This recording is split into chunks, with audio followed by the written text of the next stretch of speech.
Hello, everybody. This is Jason with Rotary Attachments. I hope you're having a good day. Today, I decided to do a video on perspective and design perspective and warping as it relates to, in this case, rotaries, because of conical shaped glasses, things like that, wine glasses, all those that have a taper.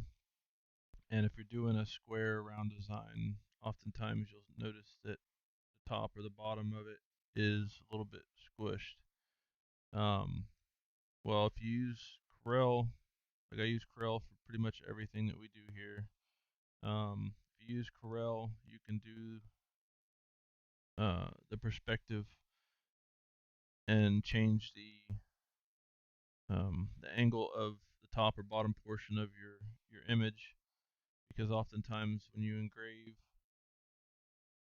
a regular square on a tapered object, it's going to get smaller where the taper is. So if it's at the top, the taper is going to be at the top. If the taper is at the bottom, the taper of the design is going to be at the bottom. So in order to fix that, in Corel, and we'll go over Lightburn as well. In Corel, you'll highlight your object, go to Objects, Perspective. You want to add perspective. And in this, you can grab and pull things wherever you want. If you click on a node and then hit Control Shift and hold it down, you can actually change your perspective equally across the plane. And if you're doing, let's say, a stemless wine glass or even a wine glass with a taper at the top, you want to widen the top portion of the design, um, so that way it comes out as a square instead of as a whatever the shapes are. um, But anyways, otherwise it'll come out. If you do a regular square and on a tapered glass, like a wine glass, you're gonna have a design that's tapered something like this, where it's shorter or narrow at the top than it is at the bottom.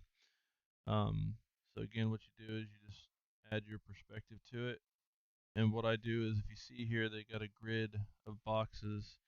And what I've found generally works is adding perspective, basically a box width, like you see here, and then that typically either gets me right on the money or right in the ballpark of where I need to be, as far as adding that perspective to get rid of that distortion.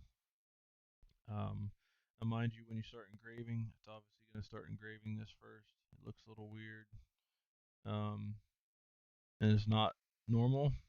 But once it's done, you'll see that it in fact comes out the way it should, and this uh, odd shape here will come out more or less like a square. Now with Corel, all you have is a 4 point, so you only got the four corners that you can play with to add perspective. So if you wanted to distort it or anything in any other way, you wouldn't be able to. But we'll go to Lightburn, and I'll show you the same thing on Lightburn. Now Lightburn does not call it perspective; they call it warp and um, deform. So your warp down here is just like Corel, 4 point adjustment. And again, with this, if you push the button, hold shift, you can move it all around symmetrically.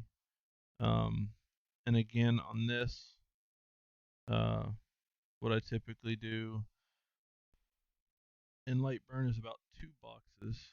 So if you have a perfect square, go over 2 boxes, and then that's pretty close, if not right on. I'd give it a percentage, but I don't know off the top of my head. But nonetheless, you'd have the same results there.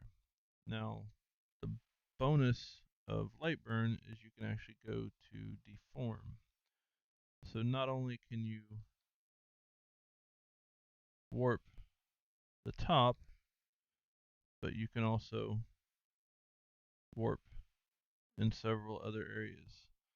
So you can kind of play around with your design a little bit, be a little unique if it's something unique. Um, and then then you can go through and kind of play with how things you want things to play out or to turn out. Um, but as far as rotary stuff goes, the main thing is just being able to warp or deform the top or bottom part of it, um, depending on what you're trying to accomplish or what your cup shape is. So, anyways, that's just a quick rundown of kind of how to do that. Um, and again, it takes some practice and playing around. So make sure you use a tape on your cup with minimal power settings and just engrave the tape. Don't want to burn through it. That way you can kind of set everything up and get your dimensions correct. And then once you do, you just go ahead and save it, and you're ready for next time. Or you can create a template with this as well, and then put your object inside of that template, and then kind of distort it, warp it, whatever you want to do of the actual design within these bounds, and it'll still treat it the same way. Um, so yeah. So with that, I hope this helped somebody. Um, if you have any questions, please feel free to leave a comment, like, share, subscribe, and let us know what you'd like to see next. Like I said, mainly we deal with rotary stuff. We do laser stuff here as a business as well. Um, but as far as it relates to rotaries, that's why I wanted to share this video. So again, hope it helps. Hope you have a wonderful day, and we'll see you in the next video.